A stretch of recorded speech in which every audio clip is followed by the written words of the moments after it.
Happy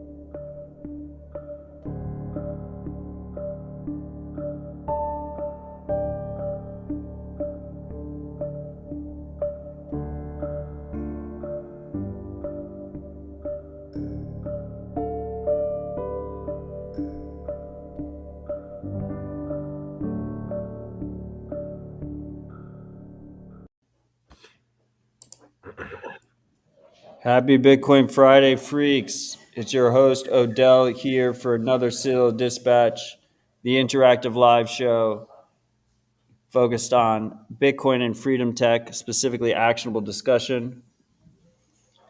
Thank you guys for joining us. Again, I have great guests with us today for a great conversation on Bitcoin circular economies, merchant adoption. We have Adam here, founder of Coinos. How's it going, Adam? Good. Thanks for having me. Pleasure is mine. And we have Cole here, head of business development. How's it going, Cole? Very good, thank you. Yep. Awesome. So Adam, October 17th, 2020, me, you, and Marty recorded almost a little over 3 years ago. That was 37 months ago about Coinos. And at that point, at that point, it was a very different product. So, I mean, I don't think we have really chatted much since that happened. Like, what happened over the last 3 years? You know, where is Coinos at today? How are the priorities different? How do you look at it? Yeah, I was just thinking about that conversation myself, remembering about that. I think back then, I had just finished my job working on a meshnet project, and I'd taken up Coinos again after a long hiatus, and I just added liquid support to it.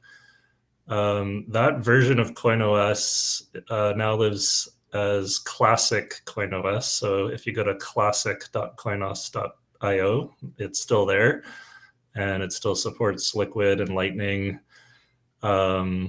At one point, I was experimenting with liquid atomic swaps and sort of building it into a DEX or a marketplace. I like that you took us there, because in my head, I was going to just put you immediately on the spot. You were quite bullish on liquid 3 years ago. I was, yeah, and I still like liquid. I still think it's like a very awesome project. It's good to have side chains as a scaling tech. I think it's underappreciated, underutilized. But I haven't been working with it the last little while. But I guess over the last 3 years since we last chatted. Before we continue, I mean, you brought up liquid, so just real quick. I mean, we've talked about liquid a lot on this show. And part of my interest in liquid probably started from that conversation we had 3 years ago, because it was the first like consumer facing app that like made it easy to interact with liquid. And, you know, right now, if you go to mempool.space, we have mempool.space's like clock dashboard up on the screen. But if you go to the actual mempool.space, they have a liquid explorer. And if you go to like the regular Bitcoin explorer, fees are fucking insane right now. You need to pay 90 sats per byte to get into the next block. But for whatever reason, like liquid is still not being used. Like it's just sitting there like dormant. Very few transactions are going through it. I'm just curious, Adam, from like your opinion, like where did it go wrong? Like why does, like did the liquid not solve any kind of real problem? Like why aren't users actually using it? I don't think it's necessarily gone wrong. It just hasn't been picked up. Maybe out of necessity, like people haven't been squeezed hard enough with fees yet to force the shift over to some of these other side chains and things. For like retail payments, Lightning has sort of, taken that on, and for micropayments, but I still see Liquid as serving this kind of middle ground where if you want to do larger payments and you don't want the complexity of running a Lightning node and doing channel management, because it still follows the same sort of model with like, blockchain and UTXOs as Bitcoin, You can cold store your liquid. You can have, like a paper wallet for your liquid coins. And yeah, it's going to be cheaper to do transactions there. I guess it suffered a lot of FUD, and there's a lot of people that don't like liquid because it's semi-centralized, right? It's not as decentralized as Bitcoin. There's a federation or a bunch of functionaries running the network, and technically they could all collude and rug people. So I think there's a lot of fear or just skepticism and doubt that that's something that could happen. I personally don't think they're going to do that. I think they were selected as, well-intentioned, good players in the Bitcoin space, and their interest is to, bring Bitcoin forward and provide like a, scaling solution, not to, take people's money one day. So I'm not worried about them rugging people. But yeah, that's, I guess, part of the concern. It would be better if there wasn't any trust at all and it was totally trustless and decentralized. But I think it serves, but that's not it. That's not it, right? Because like more people, it's hard to calculate this exactly. I mean, we know how many transactions are going on in Liquid, and it's minimal. It's like 5 transactions an hour or something like that. More people, I think it's a safe assumption to say that more people are using Custodial Wallet of Satoshi with a single point of failure. Maybe they're a trusted entity in the space. People don't think that they're going to rug. But more people trust that than they do Liquid, or use that than they do Liquid. It's just weird to me. It's interesting. There's a lesson to be learned there. I don't know what the lesson is. I don't know either. Fees are crazy right now. I did we do like ridiculous payouts for OpenSats. Like we're basically running, a 70-person Bitcoin payroll when you account for all the grant recipients that are receiving monthly grants from us, all paid out in Bitcoin. And fees are fucking crazy. Like it would be ideal in your head. It's like, oh, like Liquid would be perfect for this use case, but it doesn't happen. On-chain for sure.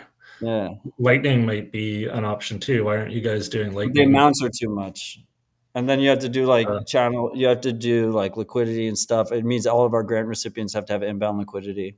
Yeah, so there's a beauty of it would be a lot. There's cheaper. A beauty of either on chain or Liquid, where you're just like signing a transaction. It's offline. They don't need it.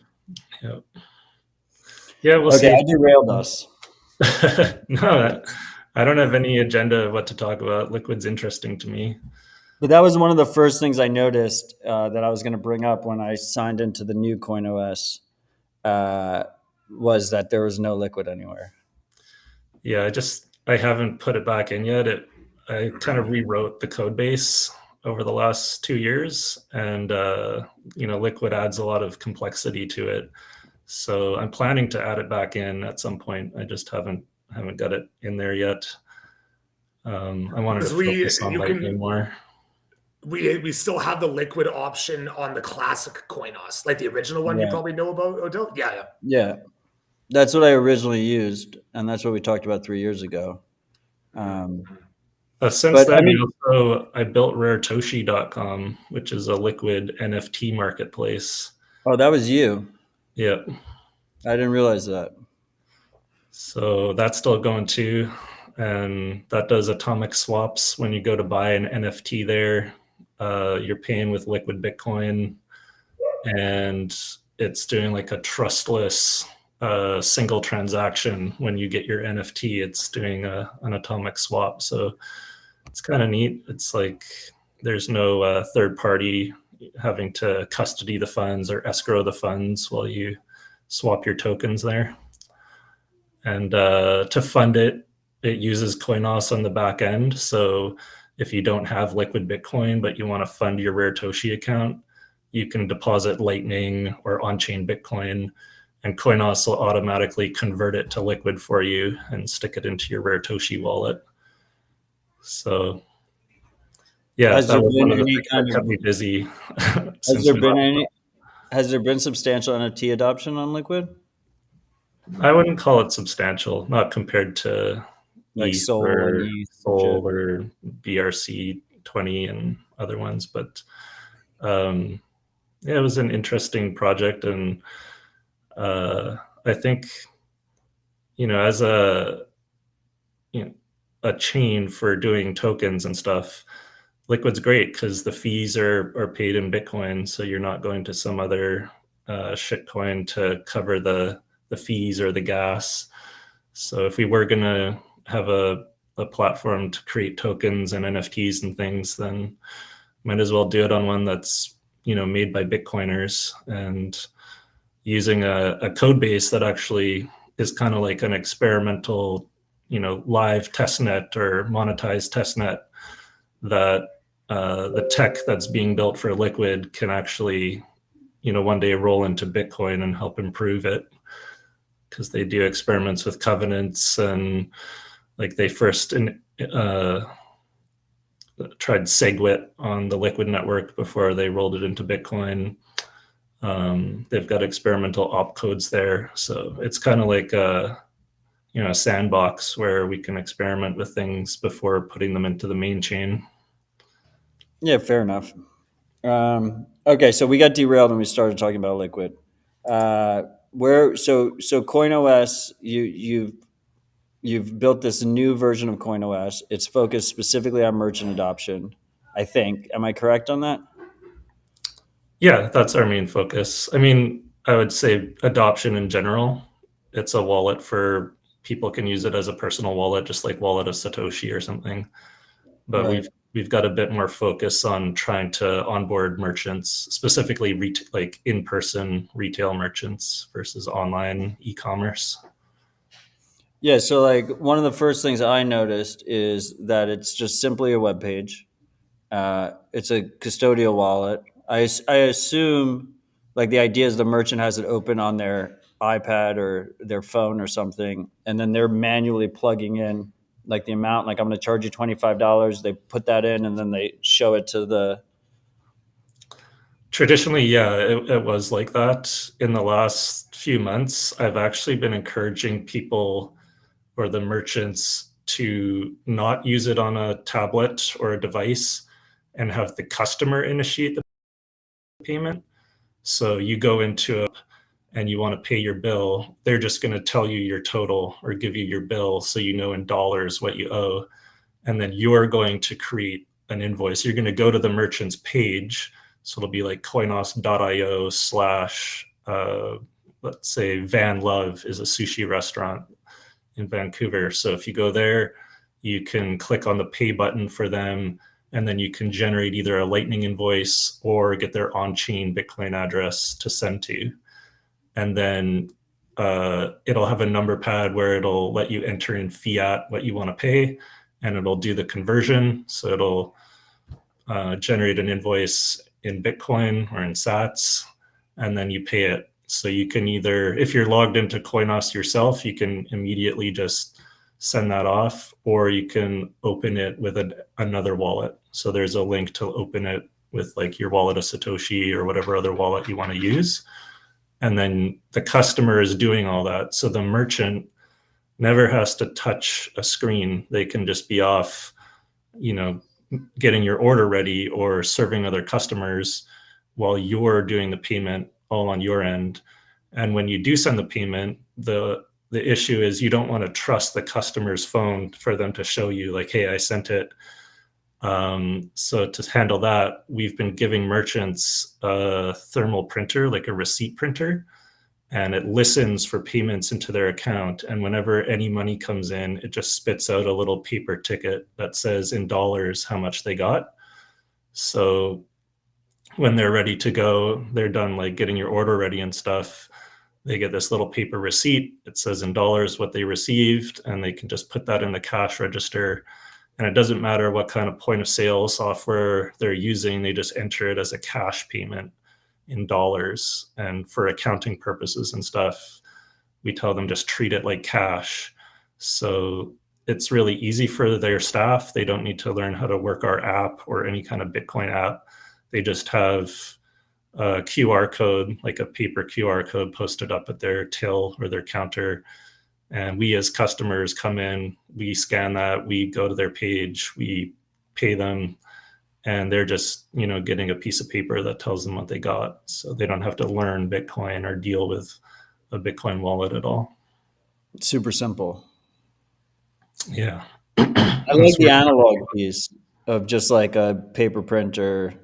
Because like I could see how that could break down. It's very pragmatic, right? Because I feel like that could break down if they were getting a ton of Bitcoin payments. But in reality, like if they're getting a couple Bitcoin payments at a time, it just will print and tell them. Exactly. Yeah. So I've been ordering these from China. They're like $20 US, super cheap. And I've just been covering the cost of it, airdropping them into a bunch of merchants here, and give them a QR code, and then they're off to the races. So it's like really easy to set up a new merchant. So how many merchants do you guys have on board right now? I think there's a map on the webpage, right? Yeah, if you go to coinos.io/map, you can see it there. We got about 330 That's impressive. worldwide. A lot of them are in Brazil. There's a project there called Bitcoin Aqui, and they just went crazy and like orange pilled their whole town, and then a bunch of other places in Brazil. So that's the majority of them. In Vancouver, from us, Vancouver maybe too, right? 25 or 30 here. Yeah.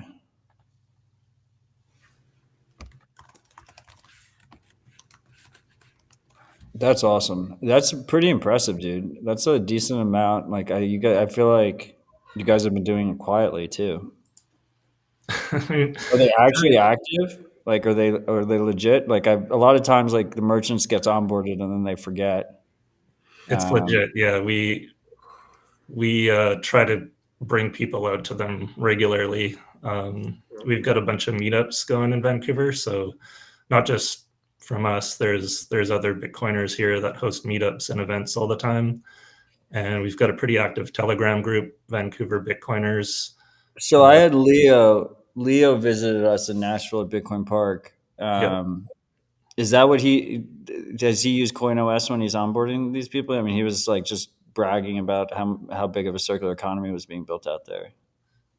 He tends to try to set them up with their own nodes if he can. He's really about, but he visits a lot of the merchants that are running Coinos, and yeah, Leo's like one of the main guys out there, just going around and supporting the merchants, going out and buying stuff with Bitcoin all the time and trying to develop that. So yeah, I love the idea of like he was like calling it like meetup bombs. It was like you onboard a merchant to Bitcoin and then you have like your entire meetup go and eat there or shop there or whatever so that they feel loved.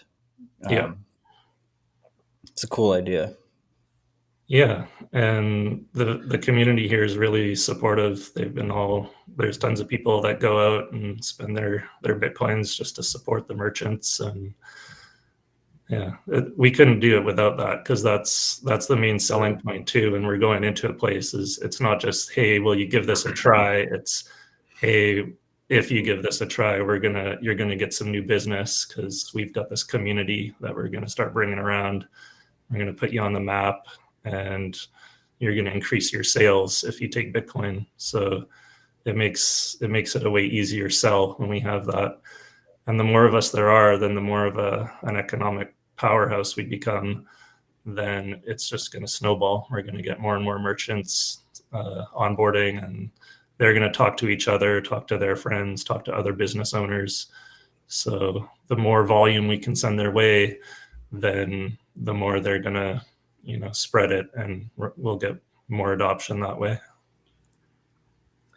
Yeah, we are trying our best to get the name out there, and us doing what we're doing right now with you, Matt, is we're trying to get like our name out there and stuff like that, and that's why we're just so incredibly appreciative of your time and being on your show. And we just had another we're trying to do a lot of podcasts, yeah, all our social medias, posting a lot of videos, promo videos, and yeah, so just trying to push that because we're international. So people from all around the world are messaging us. We're all across Canada, 35 businesses, I think, in Canada, 6 in Miami.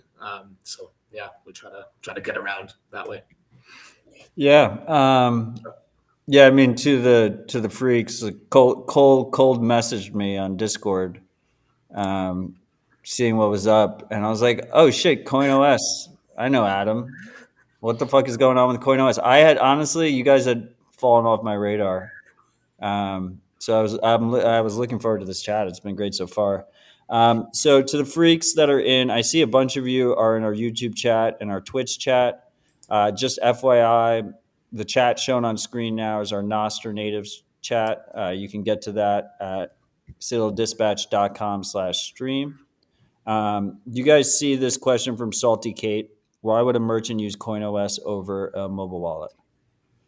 Yeah, they're pretty similar. Like CoinOS, we built it to be mobile friendly. So if you go there, you can even do the add to home screen thing. It's a progressive web app, so you can get an icon on your phone to launch it, and it kind of feels like an app.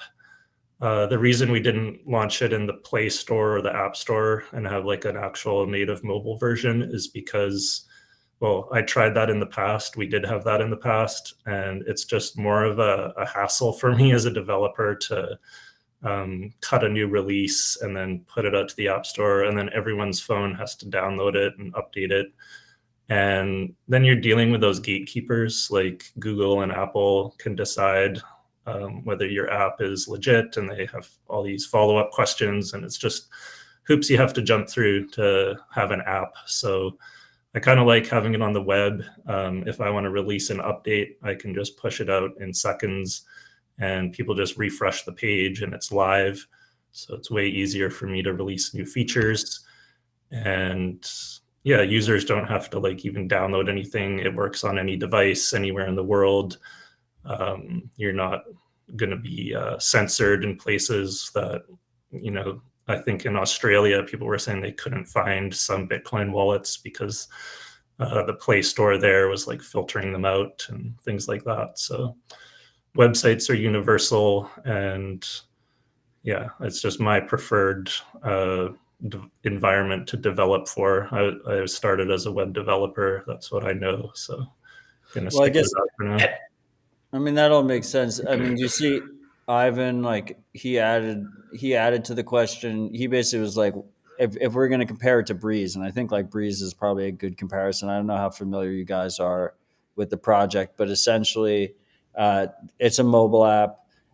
It's self custody instead of custodial, like CoinOS, uh, and yeah, and it has a merchant tab. Like it has a merchant mode on its app where you can do the dial pad thing.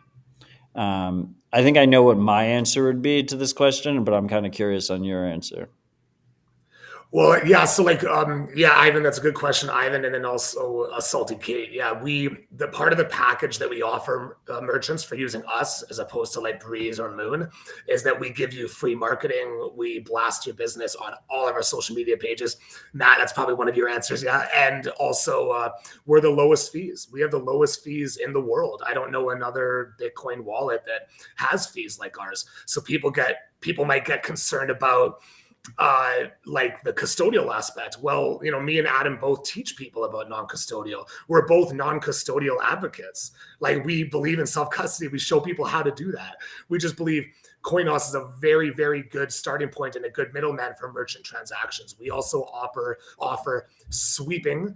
Ivan also mentioned something in the chat earlier about the liquid to lightning sweeping. We offer sweeping for certain merchants if they want. For those who don't know what sweeping, I assume most people do know what that is, but for those who don't know what it is, sweeping is where we automatically will move your Bitcoin from your wallet into your bank account if you want to do that. Like, Oh, you'll convert it into dollars. If they want, yes, it's a case by case basis. I'm proud to say that me and Adam are both proud to say that most merchants that are using us are not doing that, and most of them are hodling, and some of them, yep. What about auto sweep to like Bitcoin address, right? Like, so the way I look at it, that too. and I want to dive into your fee structure, but the way I look at it is, like you're getting the benefit of simplicity, and the trade off is custodial risk, right? So then it's like, how do you mitigate custodial risk and auto withdrawals to self custody after like a certain threshold or something? It's like, oh, I get it once I hit like $1,000 in payments, then I it just just automatically announced in our Telegram like yesterday that that's a feature I'm working on. It's like top of my priority list to do auto withdrawals to your own either Lightning address or Bitcoin address. And I've added like a private key backup. So if you go into your Coinos settings now, there's like a seed phrase you can back up. Right now, it's just being used to generate a Nostr key. So every Coinos account comes with a Nostr key pair now, but that same master seed phrase is also going to be used for self-custodial Bitcoin addresses. So exactly that, when you hit $1,000 or whatever your threshold is, we'll know your pub key, so we can generate addresses from your pub key and then automatically sweep them out to your own wallet, and then you'll have the seed phrase for that, and we won't store that on the server. That's generated client side. And it'll be just your own keys for that. That's clean. I was going to say, one of my questions was going to be, what is your Nostr strategy? I like because we're basically, Dispatch is basically a half Nostr show now. It's not just Bitcoin anymore. I like the idea of, I wasn't even thinking of you actually generating a self-custody wallet for them, but that makes complete sense. You could easily do that in browser, and then it'd be way simpler for the end user. I mean, at the end of the day, it seems like you're selling simplicity. I mean, these merchants don't want friction, right? Exactly. Yeah, that'll be the default if they don't provide their own, but we'll give you the option to also provide your own external addresses or pub key or whatever. So, I mean, fees, we started the conversation talking about on-chain fees being ridiculously high. And then, so part of that situation is, most people don't realize, is if you're opening a Lightning channel requires 2 on-chain fees. It's time of open and time of close, unless the Lightning channel never closes. And as a result, the self-custody options, even if you forget about the Lightning routing fees, which can be high in some of these situations, the on-chain fees can make it very cost prohibitive for these self-custody solutions. Unfortunately, like, that is the reality, particularly in small amounts. So an easy fix for that, and an easy mitigation for that, is custodial. And obviously then it comes with trust, and you can get rugged. So I'm curious, what is your fee structure? Like, how do you guys make money? We don't charge any fees, and we're not really making money right now. We're just trying to spread Bitcoin adoption because we hold Bitcoin. What an answer. There is a 0.1% fee if you're converting between Lightning and on-chain, and that's to cover our costs to rebalance our node. But basically, yeah, we're just trying to build this as an open source platform. It's free. Anyone could run their own Coinos instance. And we're trying to make it easy for people to, if you want to be a custodian, to be able to run this thing, so that it's not just us doing it, but maybe there's people in other freer jurisdictions with less regulations that might be able to also run Coinos as a custodial service for their country or their town or their community or their family, whatever scale makes sense. But I think, like you're saying, that custodial option is great because you can have unlimited transactions. They can be free because there's almost no overhead to do a custodial transaction in a database. So as long as the custodian is trustworthy and isn't going to rug people, then that's a great way to scale Bitcoin up, if you have trustworthy custodians. So we're trying to build this as a platform that people can use to do that themselves. It's not quite ready yet because I haven't documented it or made it easy enough to spin up your own instance, but that's part of the goal. That was my next question. I mean, I remember that was a key aspect of the original CoinOS, is that you could self-host it. I mean, I love the concept of me in Nashville onboarding 20 merchants with my own self-hosted CoinOS instance, and they know whose knees they could break if something happens. And then it kind of scales in that way. But if you have the hard question is, if you have a very large custodian, all of a sudden you become a regulatory target. Like it's not even just A regulatory target and a hacking target. Yeah, you're a massive target by target. everybody. Yeah, you're a target.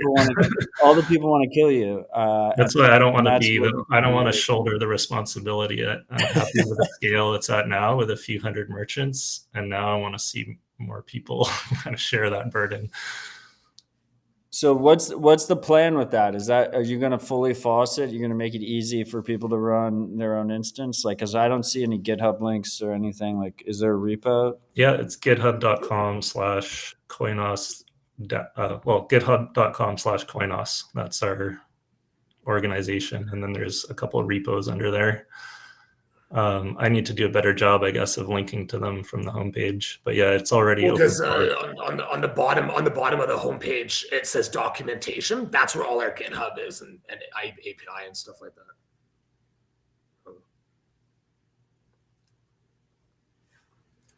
And yeah, Matt, I'll set you up your own Coinos for Nashville if you want to give it a whirl. We'll put it on a VPS somewhere, and we could take that conversation offline. Yeah.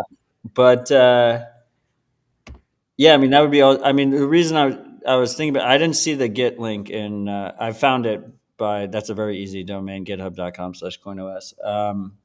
But I didn't see it in documentation for what it's worth. But maybe I'm just an idiot and I'm live on air. The reason I bring it up is because if it is false, it could be a good target for OpenSats funding. Like if you go to opensats.org/apply, but all applicants need to be false. So I don't know what your license is, but consider applying, considering you guys. Oh yeah, GPL, awesome. Yeah, I mean that's why OpenSats exists. Cool, yeah. But it's cool. I love how, I mean, in a perfect world, in a world without government, which would be closer to a perfect world, we would have like all these competing custodians, and they'd all be competing on like reliability, uptime, reliability, fees. And there'd be like this beautiful free market, and people would move between custodians, and there'd be no friction with KYC and stuff. And I mean, I think I kind of just know your answer. Like, do you have any concern that I can just go to coinos.io or coinos.io and just immediately open an account, and I have no identification information or anything that I have to give you guys? Yeah. Doesn't concern me. Not even email. You don't even need to go through the hassle of making a fake email. You don't even have to make a username and a password. When I click create account, it just creates a randomly generated username and password for me. I'm assuming that's client side. That's a new feature, yeah. Actually, we do. It's fantastic. We do send the password to the server. It's encrypted on the server, but it sounds intercept it. Okay, fair enough. Or maybe put a little disclaimer there or something. Yeah, well, I'm gonna move to like pub key, private key authentication, like log in with Nostr or LNURL makes more sense, I think. So just have to get around to that. Yeah, Nostr would be nice. One identity. I already have it. That's what this Zap stream that we're using for the client, like it can generate an MPub for you if you don't have one, like an NSEC and MPub.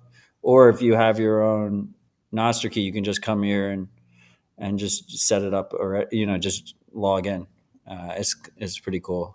Yeah, that's coming soon. That's on my priority list too, like letting people log in with their Albi wallet and things like that. Or being able to import your own Nostr keys. Yeah, but I'll just say, guys, like when you go to coinos.io and just like you press start in seconds, and you start in seconds. It's just like you're good to go. You got your nice Bitcoin wallet, and it just fucking works. Yep. Yeah, you can create an account in under 20 seconds. If you're good with a phone, you can create an account in 15 seconds. Like, Well, less than that if you use the pre-generated. Yeah. Like True, actually. Yeah. True. I have a random account, Yak43, and like just made a password for me. That's new. I just put that in in the last week. So I'm glad that's good. I was so look, confused. I was so confused because it was just like pre-generated. I was like, "What the fuck is going on here? Is this someone else's account?" And I just pressed sign in. I was like, "I see what these guys are doing here. That's interesting." Shaves a couple and then seconds people, off.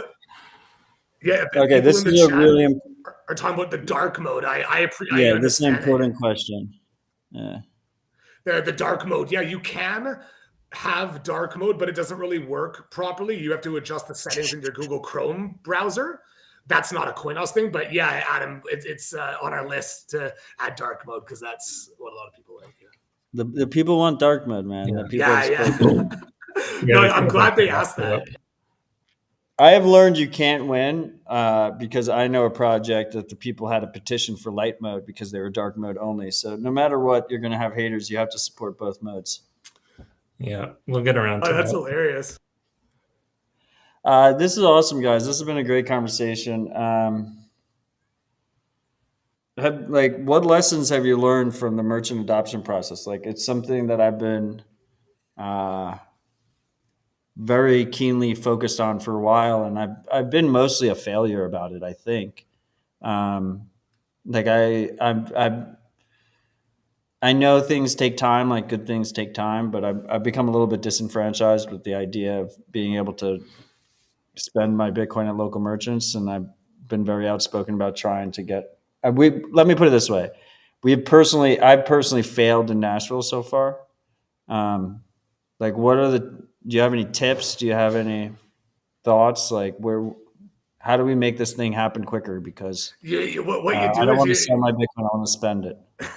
Yeah, what you do is you fly me down there and we onboard 30 merchants in a week, and then the next week we do 50. And yeah. No, it's one of the biggest things I've learned is just what is the trigger that a business owner wants to hear. Like, what is the number one thing most business owners want is more sales. What can they do to get more sales? So I immediately start with that. I say that we guarantee you that you will get more sales. And I underline and bold that in my emails when I'm following up and stuff. So we tell them that, and then we just tell them that there's a lot of people that will come here to spend their Bitcoin.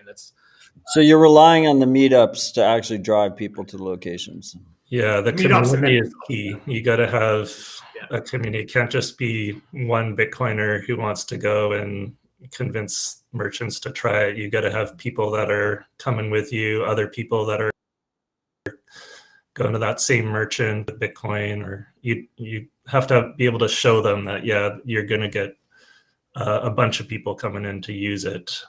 Otherwise, it's not worth their time to even go through the mental, gymnastics of what is this thing and what are the pros and cons, even though it's almost all pros. And it's like, there's very little friction to giving it a try. Just for them to get to the point where they'll even entertain the idea, they need more than that. Like, even telling them that it's no fees and you're going to save on credit card transaction fees, it's not enough for them unless they think there's going to be some significant volume to have to train their staff on this other payment method, have to get in another device potentially, have to worry about the accounting aspect of it. It's kind of like a big lift for them, even though it's not really, but for them, they don't know that, right? So you kind of just need to keep it simple, do as much hand-holding as you can. Like, here's your account login, here's your QR code, here's your window sticker. We're going to put you on the map, like show them the map of other merchants. And that helps too when they see that, you're not the only place in town, but there's like 30 businesses, maybe some of your competitors are using it. It helps to get that snowball effect of the more there are, then the more other people are going to want to jump on board and not be left out. So I don't know. Yeah, starting with the community and meetups and just having some Bitcoiners that are willing to go and support the first couple merchants, that's crucial to getting started, I think. Yeah, I might have to rally the troops, so to speak. So in Nashville, we have probably one of the largest monthly meetups in United States. At least that's not run by Parker Lewis, because he runs both the Austin BitDevs and Houston. But like we get like 150 to 200 people every month. And like one of the big things we do is we bring a local merchant and a local food merchant, right? Like burgers or barbecue or something like that. We onboard them to Bitcoin. They set up like a little tent or they pull up a food truck. And they're at the park. They're right outside. They're selling food, and they always accept credit card, cash, and Bitcoin. And we get like, it's like on average it'll be like 15 to 20% of people will pay with Bitcoin. And then if I like shame them in like the announcements, like I might get 40% max. But there's just this heavy, and of that 40%, maybe like half of them are paying directly from Strike from dollars. They're not like actually spending Bitcoin. So to me, it's been this slog, but maybe that doesn't matter. Like maybe if I can just get like what I said, 10%. So like if I could get like 20 ride or dies that want to spend their Bitcoin, and we just like roll into a coffee shop and just pour Bitcoin on them, like maybe that's enough. Like maybe you don't actually need more than like 20 dedicated people to make a merchant happy. Yeah, the other thing too, cold calling, like going into a merchant and just saying, hey, will you give this a try, is really tough, right? Because if they're not a Bitcoiner already, they're going to be kind of hesitant about it. So it's way better to get the word out to the community and say, hey, we're looking to get some merchants. Sorry. And let it be known that we want to get some merchants taking Bitcoin.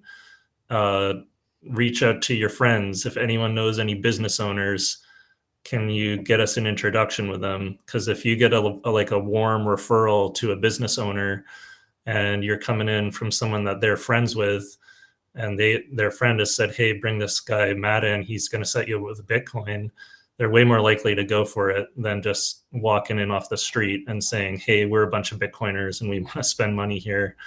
That can work too if there's a big group and it's obvious, or if you're doing regular meetups at the same spot and they see you coming in every week or every month and there's a bunch of you, then yeah, they're going to be more receptive to it. But yeah, finding people that you know, right? Getting friends of friends, friends of family, just tell them, hey, we want to get some places accepting Bitcoin.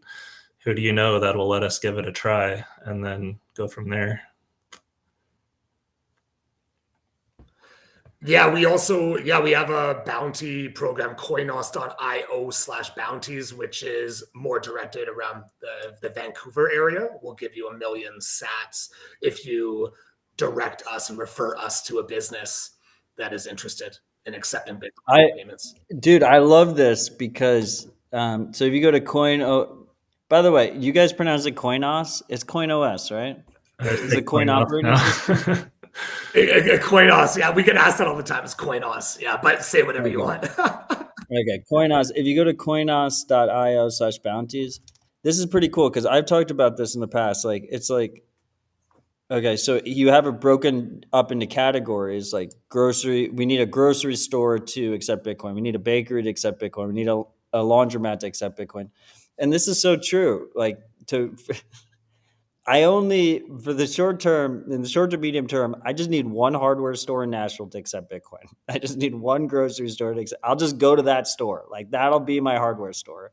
The second to 5, second to 10 hardware stores or whatever matter less to me than the first one. Yeah. Because I just need every category to accept Bitcoin, and then I'll be happy. So I actually like this bounties idea. I think I'm gonna copy this for Bitcoin Park and just straight up be like, I will pay you 1 million sats if you onboard me a grocery store, you onboard me a hardware store or something. I like that idea. Awesome. I'd love to hear that. It's That's not fucking awesome. Weird robot in the chat is saying cold calling is what Oshi was doing, and I don't think it was a very scalable strategy. For the most part, yeah, but I did do a bunch of cold calling, and we did onboard multiple merchants actually from cold calling. So it does work. Just careful, kind of who you are calling, who you're talking to, but it does work, yeah. At least a little bit. I mean, I think the problem is that the merchants fall off. It's a problem that a lot of us have witnessed, and I think that's where like Leo's meetup thing, like at least while we're trying to fake it till we make it, like the meetup thing is like okay, like one of the most bullish fundamentals of Bitcoin to me is while COVID lockdowns were happening and governments were trying to stop us from meeting, Bitcoin grassroots Bitcoin meetups all around the world blossomed. Like so many, the meetups grew even though people in general outside of Bitcoin weren't meeting as much, and it's an asset that we just that local communities should really be leveraging. Like that is a incredibly valuable asset that different local communities have. This idea of you got everyone meeting once a month and collaborating and working together and socializing, and so we need to mobilize them essentially. Instead of mobilizing them to like picket lines or annoying people to sign petitions or something like that, you just mobilize them to go to the local coffee shop that accepts Bitcoin. If every person in the meetup buys one coffee a month at this place, they won't get old. They won't get sick of it. They won't think it's just a fucking gimmick. They'll actually have business. Yeah, we actually host a weekly Bitcoin and coffee. We go between 2 different coffee shops here every Monday morning, and it's just like a casual Bitcoin hangout. And yeah, they both accept Bitcoin, so people are buying coffees and bagels and muffins and whatever.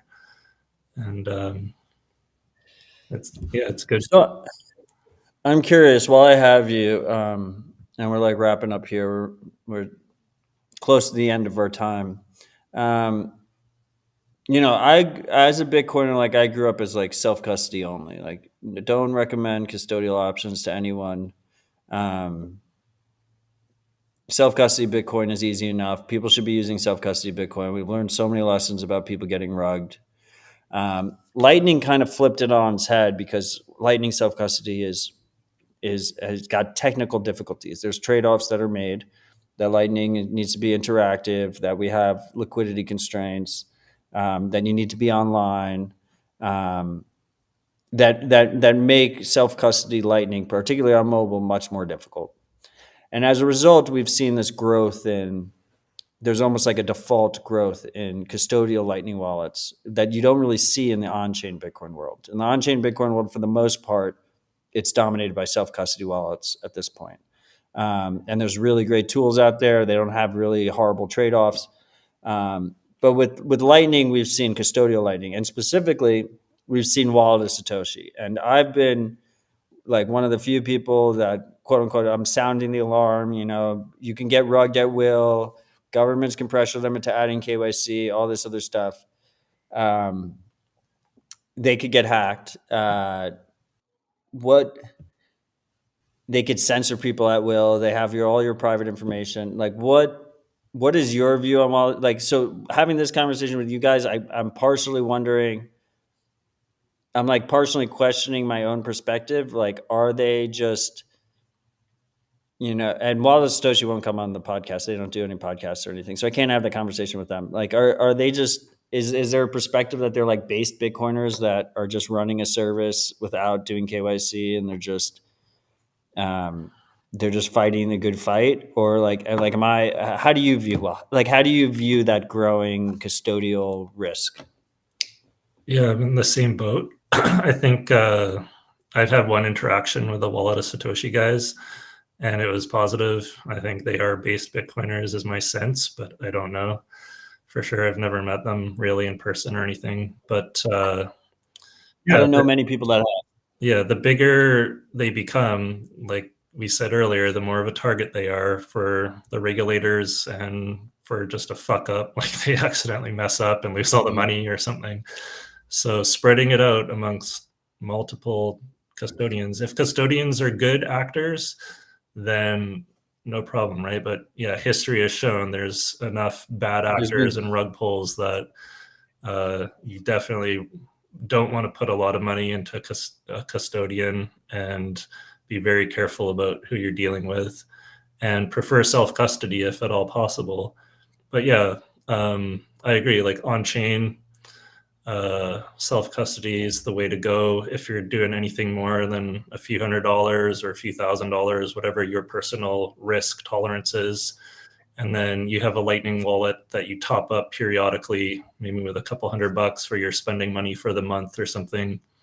That may be the way we go for now until Lightning self-custody and other scaling solutions develop that allow you to do retail microtransactions totally, trustlessly.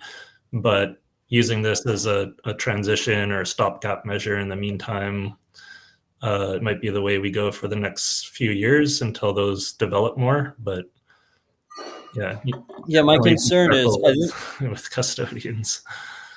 Yeah, I think that was well said. I mean, my concern is specifically like because Wallet of Satoshi has become so successful that there's such a massive custodian, and as they grow, it becomes more like 10 Wallet of Satoshis are less of a concern than one Wallet of Satoshi. And this like small balance thing, I just feel like is mostly a cop out because like people say small balance and then you find out how big the balances are when the rug happens, right? And they usually tend to be larger. And in the developing world where a lot of people are getting onboarded to Wallet of Satoshi because they don't want to pay on-chain fees, which is understandable. Like maybe like $100 or 1,000,000 sats could be their life savings. Like that's a substantial amount of money for them. And just like if a rug happens, it's going to be fucking depressing. Like it's going to suck to see like the entire developing world that got onboarded via Wallet of Satoshi all getting rugged at the same time. So I would say to the guys running Wallet of Satoshi, I don't hate you, but if you are running this custodian, your plan in your head should be to try and reduce the amount of users you have slowly, because there's no way you can't unwind a custodian. Custodians can't be unwound easily, especially if they have small amounts. It's fucking clusterfuck. So, maybe open source your app, maybe encourage other people to self-host instances, maybe slowly increase your fees to encourage people to move to other wallets. But you should have like a strategy in place to like try and reduce the Bitcoin liability you have, because the larger you grow, the more shit can happen, and you're pretty big already. That's like my view, if they're listening. Yeah. Well said. Guys, this has been great. I'm going to quickly read the top 4 boosts on Podcasting 2.0, and then we're going to end with final thoughts from each of you. Custodial Dispatch is 100% audience funded. We do not have sponsors or ads. We're supported by our viewers using Bitcoin. Those viewers are either supporting us through citadel-dispatch.com/stream on the live chat, through Podcasting 2.0 apps such as Fountain or Breeze, or by going to citadel-dispatch.com/donate and donating with Bitcoin there. So our top 4 boosts from Podcasting 2.0 is Coco 101 with 20,000 sats.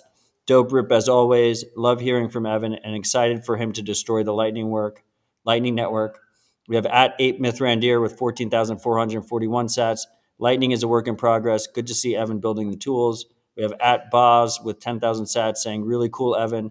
Did I hear that right? LN URL to my own node. Got to try that out soon.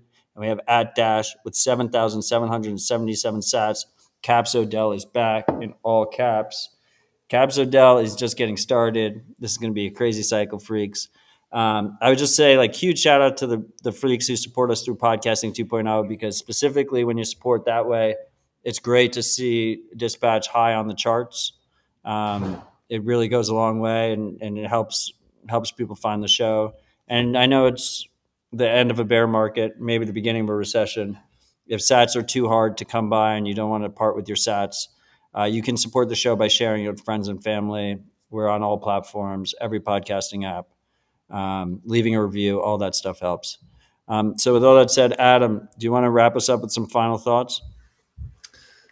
Yeah, just thanks for having us, and I hope people give Coinos a try. Like, it does literally just take seconds to sign up, and then get out there and talk to those business owners. Ask your friends and family if they know anyone who has a business that might be willing to try Bitcoin. And shout out to btcmap.org. They're listing all the businesses in the world that take Bitcoin, so let's fill it up and keep it going. Thanks, guys. Thanks, Adam. Cole, final thoughts. Yeah, Matt. Yeah, thank you so much for having us on your show. Really, really enjoyed it. I love seeing the live chat. A lot of people are saying a lot of really good comments. Anyone that wants to reach out to us, just our website, coinos.io, scroll to the bottom. That's where our link tree is. Our link tree button has all of our social media links, including Telegram, Twitter, Nostr, Instagram. Please reach out to us if you ever just want to chat, you have questions.